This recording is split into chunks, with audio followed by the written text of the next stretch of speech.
We have been up from the FCL with Eric Garfield, then to Bradenton with Thomas Zinzarella, stopped in to see Andy Durham with the Greensboro Grasshoppers, and now bringing back from the Altoona Curve, Jon Mozes, and that is no N and spelled with a Z. Jon, how you doing today, brother? I'm doing good, man. I'm watching the tarp go on the field here, which I'm not happy about, but we're going to play tonight. I hope so. I got an alert before we jumped on here. It says severe thunderstorms from like 2:25 to like 9 o'clock. So maybe as it's heading over into the mountains, it can split up a little bit before it gets to you guys. But Altoona here, as they sit, everybody knows in my heart, anybody that's watching this here, we were talking about this beforehand. I got the Altoona Brookies hat. The Brookies are coming back. Definitely my favorite team in the system, team I see the most, sitting at 21-39 as we speak. Last place in the Southwest Division of the Eastern League. Last in OPS. Second in Ks. Only to Richmond. Second to last in batting average at 221. 10 out of 12 in walks and hits per innings pitch. 1.425, 11 out of 12 in ERA at 470. Jon, it's been a rough start to the season for the Curve, man. Yeah. You got a couple guys that are underperforming. You got, some normal sort of limits. Early in the year, it was sort of apparent how the bullpen was a little bit thinner than we thought to start the year. We had a couple of veteran guys like Chris Gow and Isaac Matson, who pitched pretty well when they were here, but they went up to AAA weeks ago.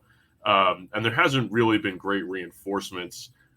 Cameron Junker didn't have a great year. Tyler Samaniego just got back from the injured list. So it's been sort of hard to hold a lead whenever the Curve have had a lead.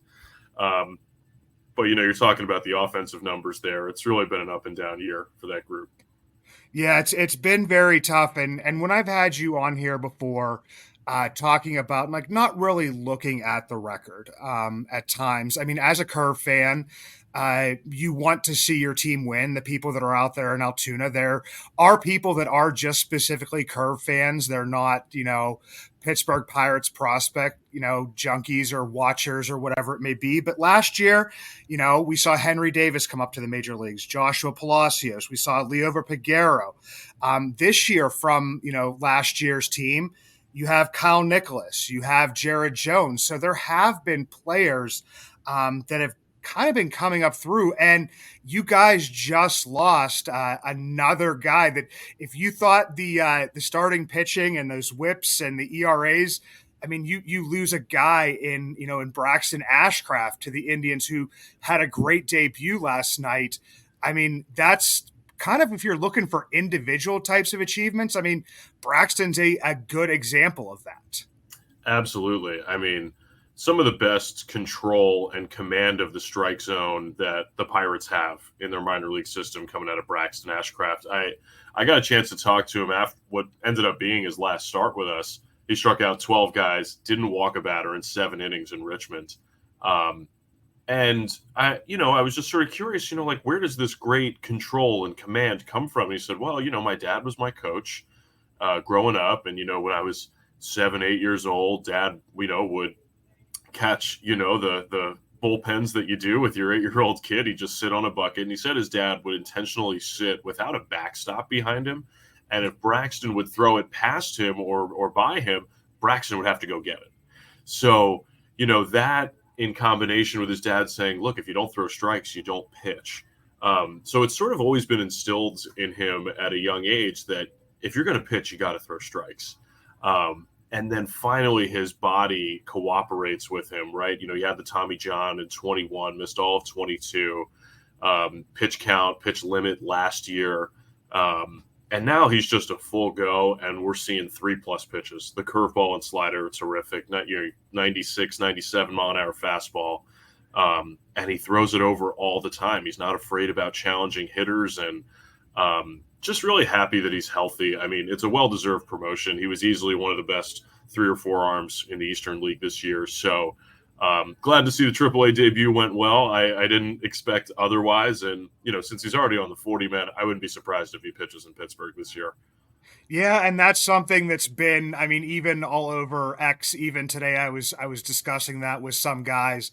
We're all having those discussions about, you talk about not having those pitch limits and those innings limits within individual games, trying to decide, how long he will go into this season coming up to Pittsburgh. I definitely do expect that at some point in time. A lot of people are discussing right now, would it be as a starter? Would it be as a bullpen arm? We've seen teams like the Milwaukee Brewers use a lot of their prospects in the bullpen. One of the biggest examples I always use is when the White Sox called up Chris Sale. He started out as a bullpen arm.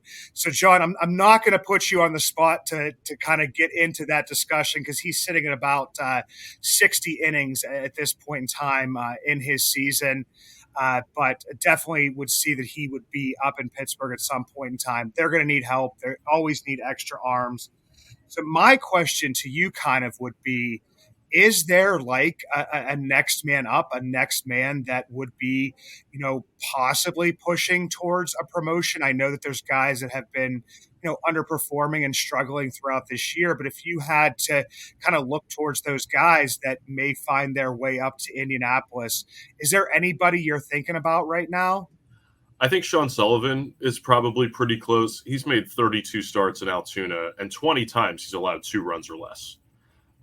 It's a guy who really knows how to pitch. The curveball's been really good this year. The changeup is good. It's not quite the electric fastball like you're used to with Jared Jones or Paul Skeens or even Braxton Ashcraft and Bubba Chandler. But it's still good enough, right? Like he throws 92 to 94, and he's been up to 96 in the past, but I think he lives a little more comfortably at 92 to 94. I think he's a guy that's probably going to go soon here. Every time he goes out there, it's 6 innings and 2 runs or less at this point in the year. I think another guy who is probably going to push his way into that conversation in the second half is Bubba Chandler, mostly because guys at this level just can't touch the fastball. And I think that's really sort of an interesting development challenge because the fastball is so good that he's not really getting punished for mistakes because guys just can't square it up at Double A. Sure, you want to see health, you want to see progress with the slider and with the curveball. The changeup's been really good for him this year. I think he really does have a secondary weapon there. But that's sort of some of the feedback that I get when I ask scouts about some of our guys that, Bubba Chandler, the fastball is just so darn good that you wonder how much he even needs to use his other pitches to get guys out at this level that, at a certain point, it may be better for his development to get feedback from older hitters at AAA. Yeah, and the one thing is that I mean, he did have a little bit. Everybody was scared. It was put out all over social media. I mean, I was scared that he was removed from the game. Talks about like an elbow injury that he had as a kid, and like sometimes it tightens up, and it's like, oh God, don't do that to us, Bubba. But I mean, he's Yeah. only pitched little over 36 innings this year. Mixed results at times. Don't know how much of that is, injury related because he had absolutely, one of his worst outings was, when he was pulled and then it ends up being that injury earlier on in the year. It was a similar type thing where I think he had a game where he didn't go the full inning, but was almost up to like 35 pitches and Yeah. couldn't find the zone. So you're wondering if it's, something like that acting up. But like you talked about, his fastball's electric. One pitcher that everybody was also looking for, this year, looking at the Altoona, rotation to start the year with a Braxton Ashcraft, a Sean Sullivan, Thomas Harrington, unfortunately with the shoulder injury during spring training, that couldn't happen. But Anthony Solomito has been like a little bit of a strange case this year. Has an even 6 ERA, 1.633 whip, only 30 innings. We've seen him used kind of in relief at times here, only getting like 1 to 2 innings. I always reference, if you could go back and search it, it's Andrew Destin did an article on him, and it was a very good article about him trying to, add to his lower body to be able to get that velocity, that pitch velocity he had at the beginning of last year. But with Anthony Solomito, I mean, what are you seeing, day to day up there? Look, I mean, he puts the work in every day. He spends a lot of time in the advanced meetings before he goes out there. He knows his opponent very well. It's just a situation where he's not completely at full strength. I mean, at spring training this year, there was like a flu bug that went around Pirate City, maybe 2-3 weeks left in camp. It was actually right around the week that I was there for the spring breakout game.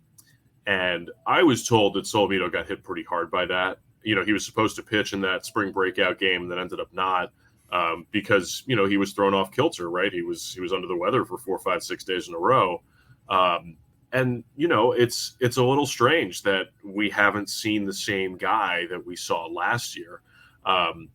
You referenced that story that Andrew Destin wrote for the Post-Gazette, and I remember overhearing some of their conversation in the clubhouse, and Anthony is like a little bit of a nerd in a good way, right? In the way that he understands his body and the movements of it.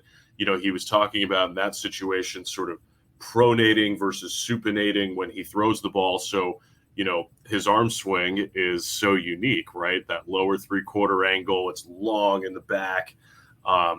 And sometimes he struggles to consistently get through that same arm path. And, there's a difference when you throw the ball slider coming across the ball or change ups from sort of going the other way on it. So he was talking about in that conversation about how that's something he's still sort of working at here. And I get it. That is that's a hard thing for a guy to figure out. Right. And, he's only 21, right? You can't lose faith or lose sight of the guy just because there is so much beautiful potential still there. Yeah, with him, and that was like something that, I did remember reading that as well. Is that if it's like one time, if the slider's good, then the curveball's not good. I mean, the changeup's probably not going to be as good. Yeah. If the changeup's good, the slider's not going to be as good. And like you mentioned, only 21 years old, was up in Altoona last year at only 20. So I mean, there is tons of development that can be done.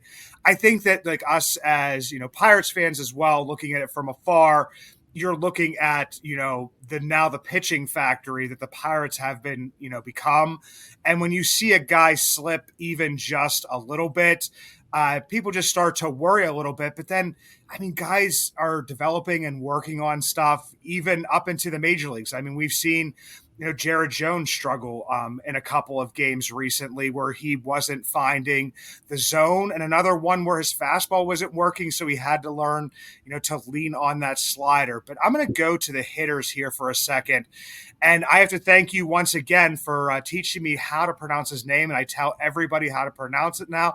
Sun-Che Chang has not gotten off to the greatest start in Altoona this year, and it's something we saw the struggles from last year when he was called up kind of continue a little bit. Have seen glimpses of the player that I think we all believe that he is. On the season, slashing 217, 333, 364, below 700 OPS, does have the 7 home runs, but he does have 58 Ks and only 29 walks. And that's something that is completely out of his element because he's always been a guy that's been, very close in that K to walk ratio.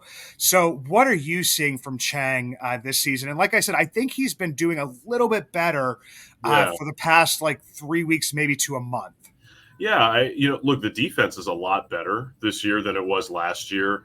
I talked to him a little bit when we were in Akron a few weeks back, and he was just like, he just feels so comfortable with everything that's here now. Offensively, it's been a little weird. I mean, he's at like a 550 OPS when we play at home, but 840 when we play on the road. All 7 of his home runs are in road games this year. So it's like a little weird, sort of the way that Chang's season is played out. But, I think he's still sort of going through the adjustment of seeing great fastballs every day.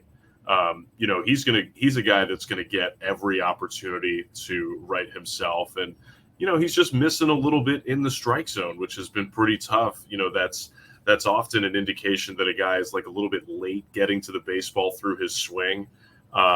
So it's a little strange to see him swing and miss at pitches in the zone because, he's always, as you said, he's always been a guy that's been able to put the ball in play and get to elite velocity or very good breaking stuff. So it's a little bit of a strange start to the year, but at the same time, I'm not super worried about him because he brings a great attitude. He helps you win every day, right? He still runs really well. As I said, the defense has been really good this year at short and at second base. So, I think another guy you should just have a little bit of patience with. He's only 22. He's Yeah. still pretty young. So, I think that's a good reminder for the folks that are listening and watching. Like, this stuff is not always linear, right? Like sometimes, everybody assumes like, oh, success at A ball, success at double A, success at triple A, success in the big leagues. Yay. But it never really plays out this way, Yeah, and like when I was talking to Andy from Greensboro last week, I always talk about that, and I think you and I have talked about this as well as is that jump and the difference between the high A ball and the double A, which could be like one of the other than triple A to the majors, just a very difficult jump, and you're talking about guys that are actually pitchers that are able to locate their pitches better. You said higher velocity. There's different stuff. They actually know where that fastball is going. But you actually have seen some guys come up from Greensboro this year so far. I mean, I think of like a Sammy Ciani is a big one. He had been in Greensboro for a while, so it's like get to Altoona, and he's had periods of success here and there. We actually just got to see his older brother, take it to the Pirates recently here.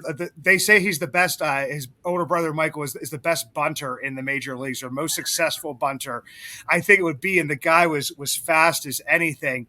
But I know you probably are looking at some guys or hearing about some guys. Is there anybody that's down in Greensboro right now that you're looking forward to seeing up in Altoona? And not saying, I'm not going to put you on the spot to say who is coming up, but who are you looking forward to seeing be in Altoona, like coming up here maybe this month or next? Yeah, I think Charles McAdoo is a name that we're monitoring among us media folks in Altoona. He's obviously gotten some good numbers this year. I think Nick Samillo is another guy that has a chance to get here at some point this year if there's a need for another catcher in Altoona. We've got Carter Binns and Eli Wilson and Wyatt Hendry as our group right now. And I think Hunter Barco's probably in that conversation too, as a guy that could get here this year.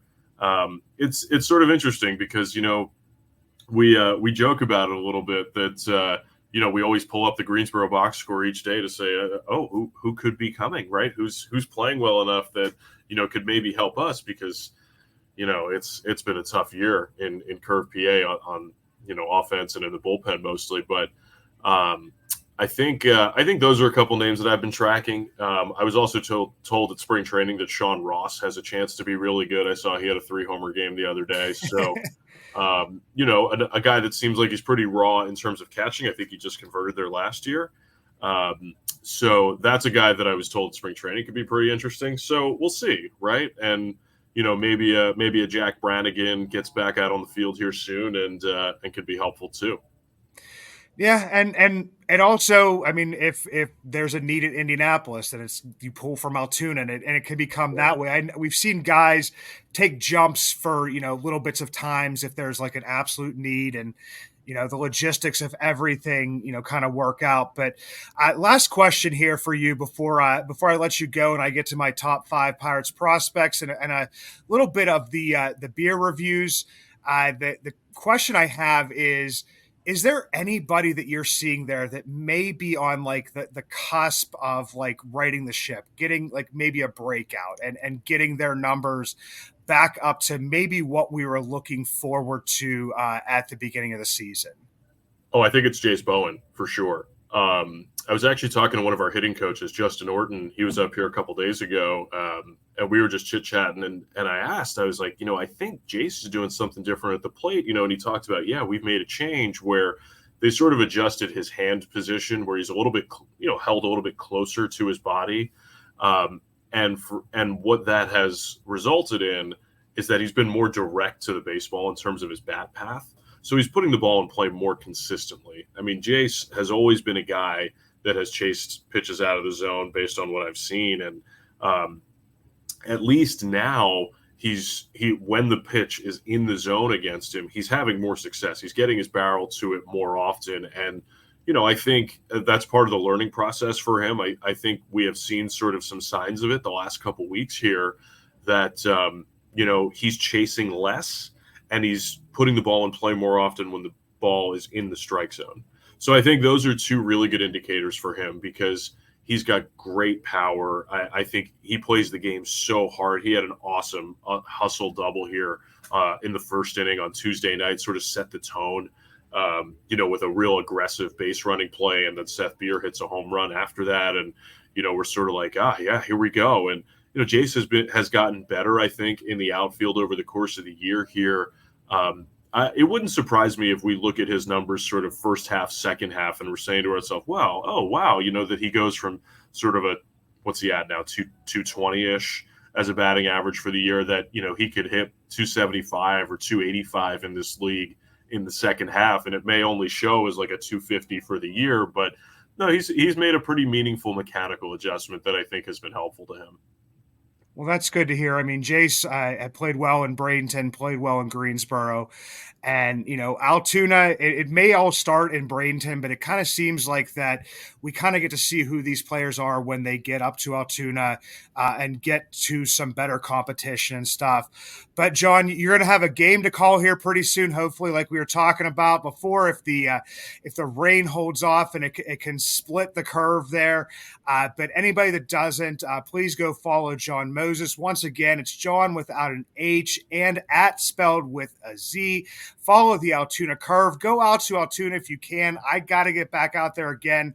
I was telling everybody I got way too many baseball trips planned here, way too many things to do, but I definitely will make it out there before the season. Thanks a lot, John. Can't wait to do this again, brother. Yeah, thanks, man. We'll talk to you soon.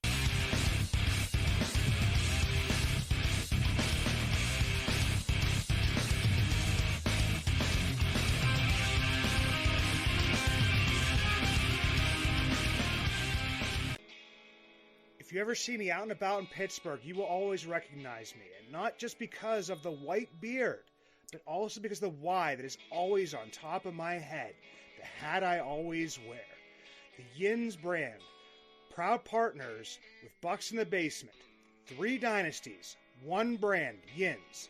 Finally, 1 brand to rep all black and gold. Follow @ShopYins for new merch drops and giveaways. Order online at www.shopyins, the emphasis on the 2 Z's, high quality comfort, lightweight materials, a new modern look for the black and gold, made for Yins by a Yinzer.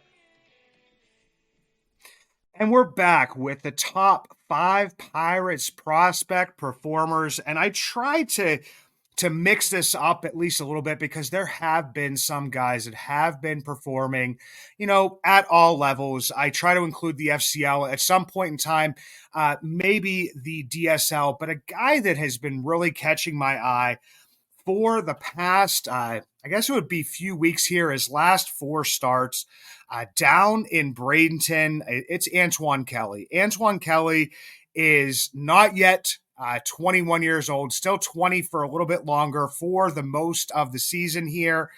He's a big guy from Aruba. The signing bonus, I looked it up and I thought I may have been mistaken, but I wasn't.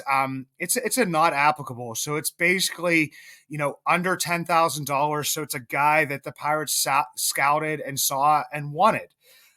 So far on the season, a little bit over 48 innings pitched, has a 1.253 whip, which is not something that, it's not great. But here's the thing is over his last 4 starts, a little over 20 innings pitched, almost 21 innings, a 1.74 ERA, the 0.968 whip. Antoine Kelly has been performing very well. Going up, and we're going to go to Altoona. Someone that can be helping out in the bullpen. Jon Mozes, our guest, was talking about how the bullpen has been struggling. But basically, Eddie Yean here. Uh, I know that it's a name that probably gets some ire from Pirates fans because he was part of the Josh Bell trade that brought in, Will Crow, and he was the other piece. He was the very young piece. At the time, he was the number 6 prospect in the national system, which wasn't really a great system at the time. But Eddie has 33 innings pitched, a 297 ERA. Don't like to look at the whip right now because overall for the season, it is a 1.380 for a reliever. But I will say, over his last 8 appearances, a little over 13 innings pitched, he has 13 Ks, only 3 walks, a 2.03 ERA, and a 1.200 whip. We do see that coming down. He is giving up a little bit too much contact, not walking a ton, but has been performing better. Number 3, a guy, and as I've said before, these are in no particular order. It's what I usually say. Don't think I said it this time. Have had him on here before. Freddie Peralta's younger brother, Luis Peralta. Over his last 7 appearances, 11 innings pitched, 13 Ks, does have the 5 walks, but the whip itself is staying below 1, 0.727, 727, and a 0.82 ERA. Luis Peralta, a little bit older. I believe he's 23 years old, so a little bit old for the level. Could see him coming up to help in Altoona at some point. Mentioned previously by Jon Mozes, mentioned by me previously, I'm pretty sure every episode so far, Charles McAdoo, currently riding a 9-game hitting streak during which he has had 3 home runs.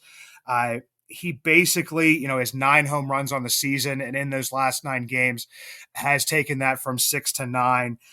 He's actually hit 13 out of the last 14 games that he's played in. And the one you have to count, but it was a pinch hit. He was 0 for 1 in that game that he didn't receive a hit. So basically, it's almost like a 13-game hitting streak for him on the season, slashing 343, 416, 572, those 9 home runs I mentioned previously, 13 doubles. He's got 3 triples, up over 230 plate appearances now. Could be a guy that, by the time this drops, he could already be in Altoona. And lastly, discussed him with John, have discussed him on X with some people, was talking with Jim Rosati at Northside Notch from North Shore 9. And then we also was talking to at Nola Jeffy from Bucs on Deck, the Substack, with a good friend, Anthony Murphy. Nola, also a good dude as well, talking about Braxton Ashcraft. Did make his AAA debut, as mentioned, 6 innings pitched, 4 Ks, 1 earned run, 0 walks. That was a great story from John about, from his dad. And, just basically if I miss the glove, if I miss my dad who's on the bucket, I got to go chase it, learn not to do it. But I'm looking here right now and I try to look at, okay, if he's averaging 6 innings, maybe he gets a 5-inning start, a 7-inning start like he's had previously. Isn't throwing a ton of pitches. He had, only about 72 pitches to get through 6 innings. But I'm still looking at maybe like 10 starts at the most. Even if you give him a little bit of a break, there, is a break in the middle of the season. You're looking at like the end of August, maybe beginning of September at the most. Gonna have to see what the health is like. Like I said, by the time you listen to this or by the time I hop off of here, it could be announced, that Martin Perez is coming back. We don't know what's going on with Quinn Priester. I made the comment on X and then did like the ducking, thing is that, maybe Ashcraft comes up to give Jones a break. Who's been up with the Pirates all year. Maybe he comes up to give Skeens a break at some point in time. and then maybe doesn't make it entirely through the season to be able to get those guys entirely through the season up at the majors. I don't want to speculate anything, but I really can't see him going more than, I'm saying, 120 innings. He's at, almost 60 already, 59 and 2/3. So, I mean, we're going to have to see how that plays out. You want to keep him healthy. And I know that you want to be competitive this year, but you also want to be competitive, for years to come here. And you don't want to blow it when he's getting this close, because we've seen those injuries happen in AAA before with like a Mike Burrows, and those are just so disheartening, and it just hurts even more when they're that close. So I'm not predicting anything, not projecting anything. But I'm looking at him, maybe if he continues to pitch and doesn't get quote unquote shut down at some point in time during the season, maybe making it to the end of August, beginning of September, on the high end. A pitcher of beer, a pitcher of beer. Let's order another pitcher of beer. That pitcher of beer should come over here. I love that pitcher of beer. I took it a little bit easy again this past weekend. I went to a wedding, and I did the beer review from the Oakmont Country Club there. But then on Sunday, I went back out, and I've been looking for some good non-alcoholic beers. This time, it led me to Brooklyn Brewing. Brooklyn Brewing had a nice little 4-pack. They had the Special Effects Hoppy Amber, a really good, solid beer. A lot of times, I don't see too many of the ambers in the non-alcoholic. They had the Special Effects IPA. The next one was a Special Effects Pills. And then I had the Special Effects Grapefruit IPA. These were all really, really good. I would still say, and I would no offense to Brooklyn Brewing, because I do love like their Brooklyn Summer Ale. I may get some of that to take that up to the lake when we go here in a few weeks, when me and my family head up with the extended family, Brooklyn Summer. But I would probably still put, if you're looking for a good non-alcoholic beer, I would put the Brew Dogs slightly ahead of that. But going to be looking to see here, as you've seen or as you've heard pretty much, is that I've done 2 minor league news and brews this week. That's just how the schedule worked out with the guests. We'll be coming to you with 2 episodes of Bucs in the Basement next week, because that's how it worked out with those guests as well. But until next time, guys, let's go Indians. Let's go Curve. Let's go Hoppers. Let's go Bradenton Marauders. Let's go FCL and DSL Pirates.